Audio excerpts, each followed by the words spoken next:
25ला आरती साठेंचं नाव आलं असेल तर 2023 पासून त्यांचा इंटरव्ह्यू तिथं घेतला गेला असेल, तर त्याचा अर्थ कुठेतरी कोलोजियमला हे माहीत नव्हतं की त्या भाजपच्या एका पक्षाच्या स्पोक्सपर्सन आहे. अनेक वेळा आक्रमक पद्धतीने त्यांनी एका पक्षाची बाजू घेतलेली आहे.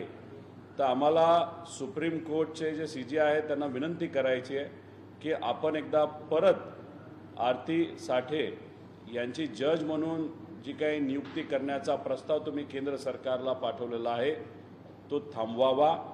आरती साठेंच्या विरोधात नाहीतर त्यांच्या क्षमतेवर कुठेही आम्ही प्रश्नचिन्ह घेत नाही, पण आज या राज्यातलं आणि देशातलं वातावरण आपण जर बघितलं तर त्या वातावरणाकडे बघत असताना एखादा जज जो माजी एखादा पक्षाचा पदाधिकारी असेल, ते सुद्धा स्पोक्सपर्सन असेल, ते जर जज झाले तर उद्या जाऊन सामान्य लोकांना न्याय मिळेल का?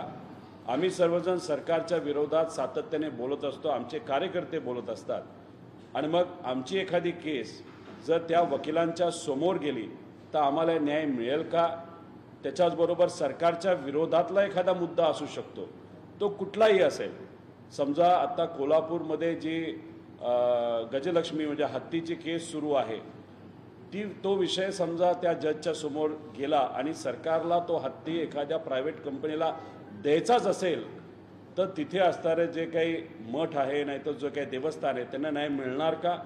शेतकऱ्याची सुसाईडची एखादी केस असेल, अनेक असे काही विषय असतात जे सामाजिक असतात, ते मांडल्यानंतर एखादा जज जो पूर्वी एखाद्या पक्षाचा पदाधिकारी होता तिथं मग ती भूमिका सरकारच्या विरोधात घेतील का? असे अनेक प्रश्न तिथं निर्माण होतात.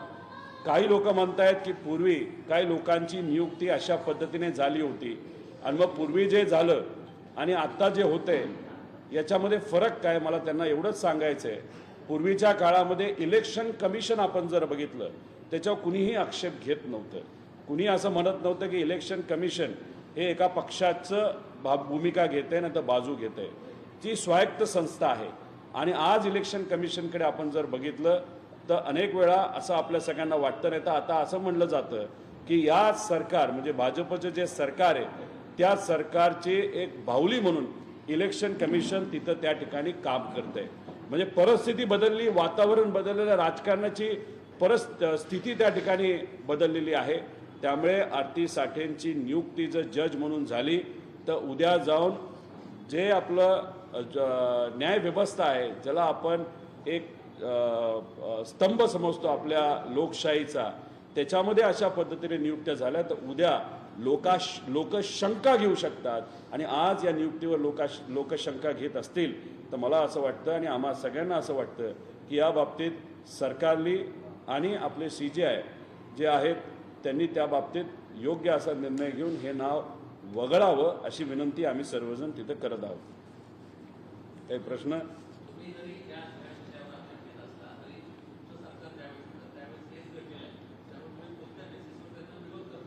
एक तुम्ही समजून घ्या की काही लोक 1972चे दाखले देत आहेत, त्या काळात दाखला तिथं दिला जातो. त्यावेळेस सत्तेतले लोक जर त्या पद्धतीने नियुक्त्या करत होते असं तुमचं म्हणणं असेल तर तुमचे नेते जसं अटल बिहारी वाजपेयी सुद्धा त्या काळामध्ये विरोधी पक्ष नेता होते, नाहीतर ते विरोधात तिथं होते. मग त्यांनी त्यावेळेस आक्षेप घेतला का? त्या बाबतीत ते काय बोललेत का? त्यावेळेस तुमचं भाजप जे होतं त्यांनी तिथं भूमिका काय घेतली? त्यावेळेस कदाचित जी काही नियुक्ती झाली होती ती नियुक्ती या मोठ्या भाजपच्या नेत्यांना योग्य वाटली असल्यामुळे ते बोलले नसावेत. आता भूतकाळामध्ये जगण्यापेक्षा आता भविष्यकाळामध्ये भविष्याचा विचार आपल्या सर्वांना त्या ठिकाणी करावा लागेल. त्यामुळे आजचा आणि भविष्याचा विचार करत असताना आजची राजकीय परिस्थिती बघितल्यानंतर आज आम्ही सर्वजण या विषयाचा विरोध त्या ठिकाणी करतोय, एवढंच इथं आम्ही सर्वजण नमूद करतो.